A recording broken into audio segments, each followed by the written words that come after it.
Illustrator. I'd like you to meet Andrew Kaufman of the Adobe Hotel. Hey, Kai, nice to meet you. Nice to meet you. Paul Conterna of Conterna Real Estate. Hey, it's a pleasure. Good to meet you. And Gustavo Frank of Los Pollos Hermanos. How many times will they say I'm the smoothest? Truth is I never not moved this way. My trench coat leather, my shoes are suede. Beg you don't step on my Pumas, babe. Walked ages in these trainers, but I ain't tripped when they losing faith. You know I've been tested without a question. Why they on net doing Q&A?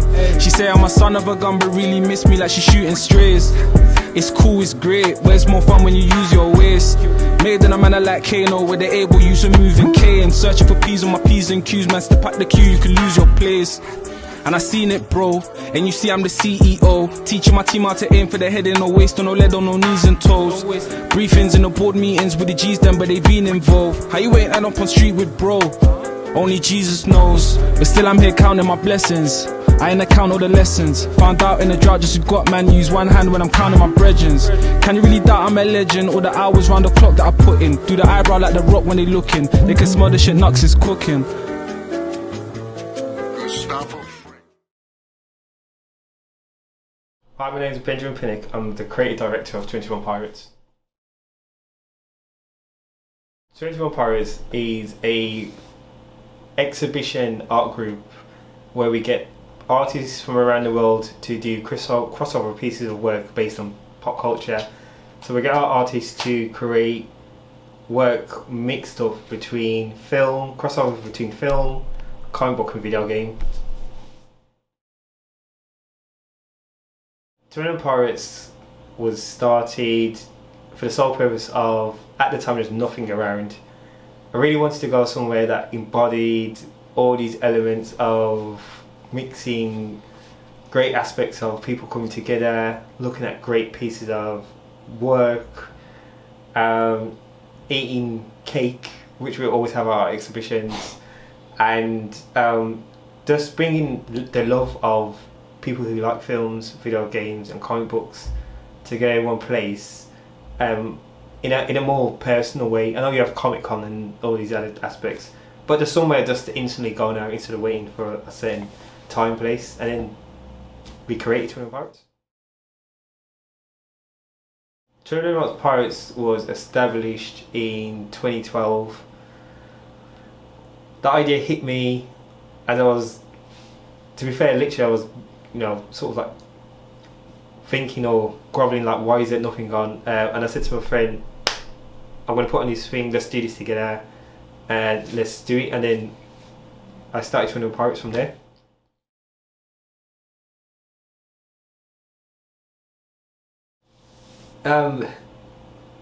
Finishing and starting something and finishing something is a very liberating thing for any individual, no matter what age, because a lot of us have ambitions to start things and sometimes for whatever circumstances we don't get to finish them. So taking something from an idea and putting it into action, I just say that's the best possible thing for anyone to do with any of their ideas. And it's really, really liberating, and seeing the love and support that we've had and how much we've been able to help people and do and work on great pieces of work. Yes, it's been amazing.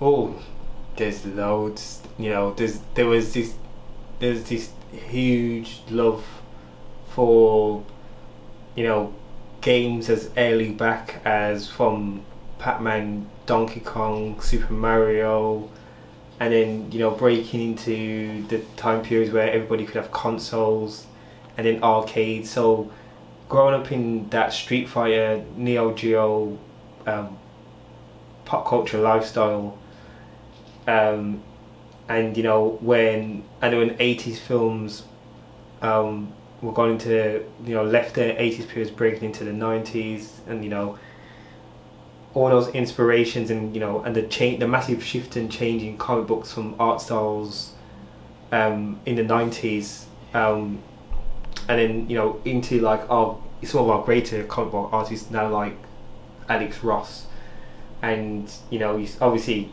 you got your all-time greats like Jack Kirby, but you know, playing video games, Link to the Past, you know, Transport, Kung Fu Kid on the Master System, Super Hang-On, then to playing some most memorable games which I personally love, like Last Blade, Third Strike, R-Type, and you know the list can go on, and you know sitting with everybody and playing, you know, living through the GoldenEye period. We all sat and played GoldenEye. There's this is mad love for, you know, pop culture and being able to go to the cinema, like an experience when you first got to see Matrix and sit with your friends. The first one I saw in the cinema was Jurassic Park, and that changed my life forever, because it was something that I didn't expect that you could have as an experience. And you know, the sound, seeing that size screen first time and being scared that you hit by velociraptors, amazing. Art is vastly important. Having the ability to tell stories, share our intellect, show a form of consciousness, and you know, express anger in a non-violent way, express sadness in a different way, to open up hearts through art. You know, only, you know, art is one of the mediums that can do that very, but it's also a catalogue of man, you know, of human beings driving forward, you know, and having famous, you know, artists, the Renaissance men, you know, paved the way forward for these certain particular ways of art. Then we have digital art now, and even the cryptocurrency affecting art. Art is very important, you know, it's part of our civilization. If the world was to end, I used to climb into a museum and be inspired. You know, that's something only art can do, like the caveman paintings. I do a push. I try to involve the community and the general public and people around me in what I'm doing, and create opportunities for those who may not even know that opportunity is there. And having a platform and like a voice, even though it's, you know, either wee, small or large, and letting somebody know, you know, I'm talking about something that you love and you can join in too. And that's the way that I think all of us, you know, who have, you know, these little boxes, big or small, you know, that we can stand on. We can, you know, the stage, we don't have to always stand on the stage ourselves, we can share it. Working in schools or colleges and universities, I've learned that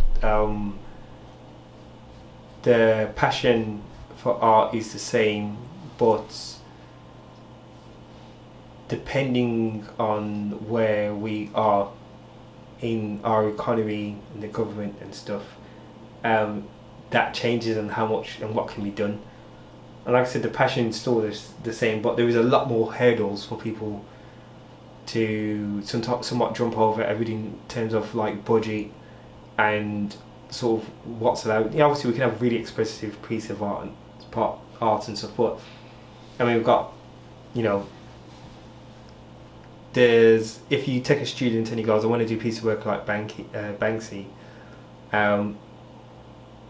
it would be different if he was to try and do that in school, because you wouldn't be able to have the same expression. You'd only be able to copy the work, but you wouldn't be able to go off and sneak out of class and stencil the teacher drawing on the wall outside in the playground. That's where the red line sort of like, you know, comes in. And then, like I said, digital art's been around forever, but in the UK there's not really that like mad emphasis to like let it be, you know, taught in part of the national curriculum. It's very like this particular style and these particular things, but I can definitely see it changing. but it just depends on how seriously it's taken. Very much.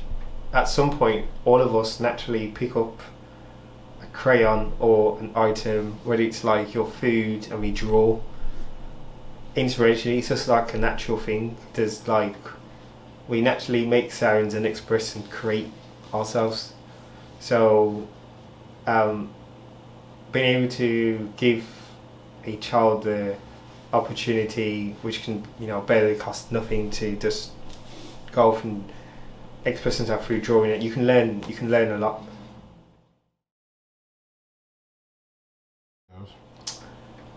As well as being a illustrator and animator, I also make music. I've just finished working on my second album that will be up for release soon, which is called Grand Rising.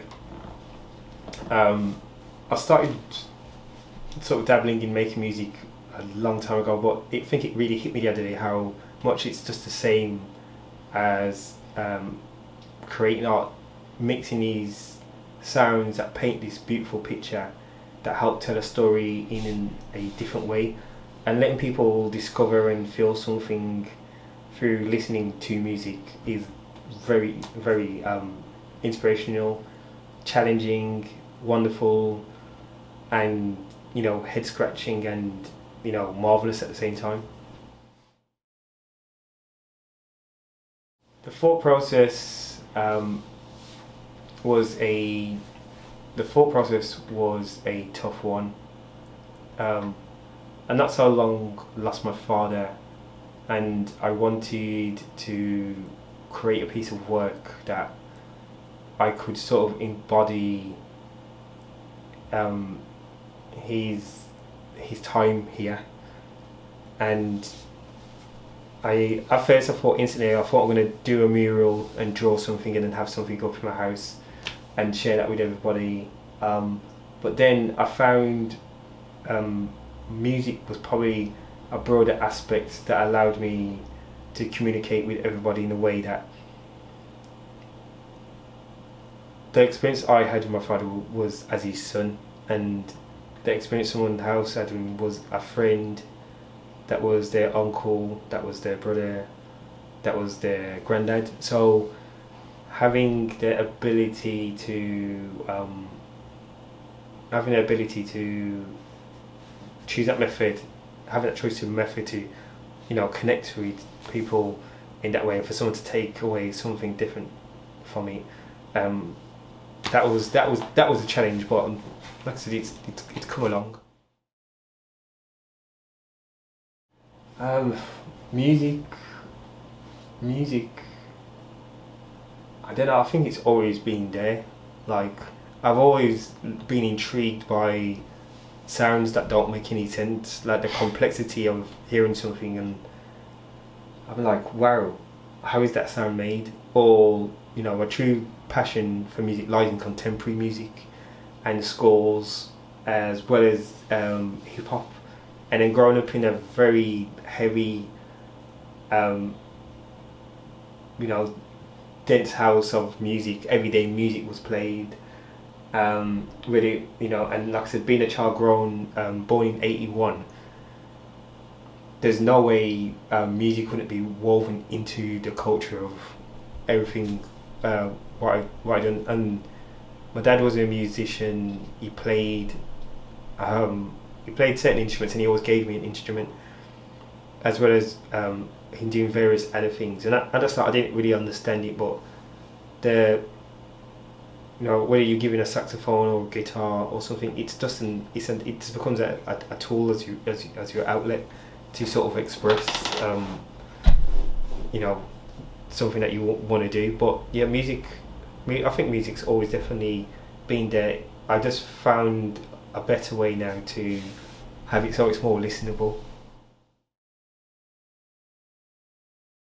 I'll definitely say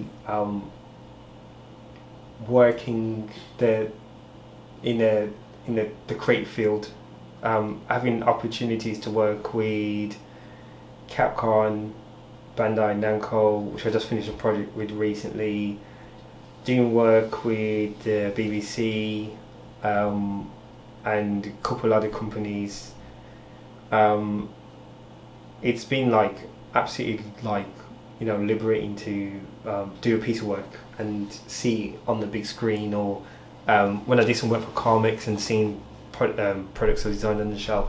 But I'll definitely say now the biggest achievement and something I feel like that tops that is when I've created my own universe of characters and stuff, and it feels amazing to look back and see this is my own pieces of work and these are my characters that I can basically, you know, do and create for, and then constantly, because anyone that's worked in the industry knows that obviously at the end of the day you're basically signing pieces of paper, NDAs, that you can't talk about a piece of work, or you've worked in that film, you can't talk about it yet until it's released. And you know, jumping so much red tape to work on and draw and work with other characters is fantastic, but I just find this real sense of like happiness, like looking back on pieces of work that I've done with my own characters. So I've got a comic coming out this Halloween called Crimson Limb, and it's about a character called Scarlet Crimson, and she ends up being sent to a place called Forest City, which she's been sent for by her grandma, who's the head doctor. But when she arrives there, another character follows there, and there's a string of strange deaths that start to occur. But it's it's more like an alternate world similarity to the Grimm stories written by the Brothers Grimm. My message to the people is, I'll definitely say,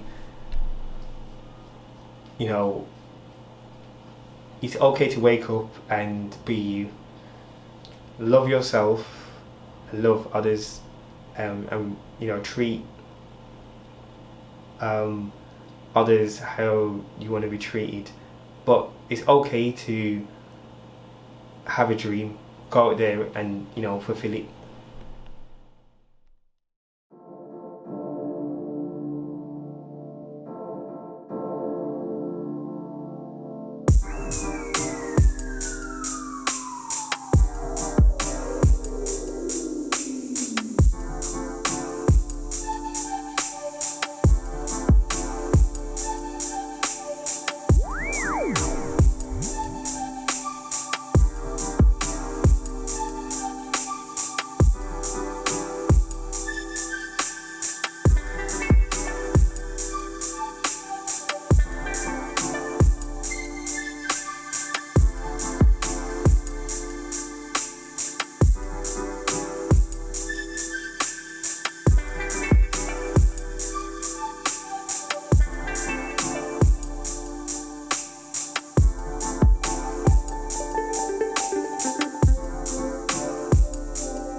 Without flexibility, man, you are stuck. You don't move much. Introduce yourself. Okay, my name is Ali Mikael.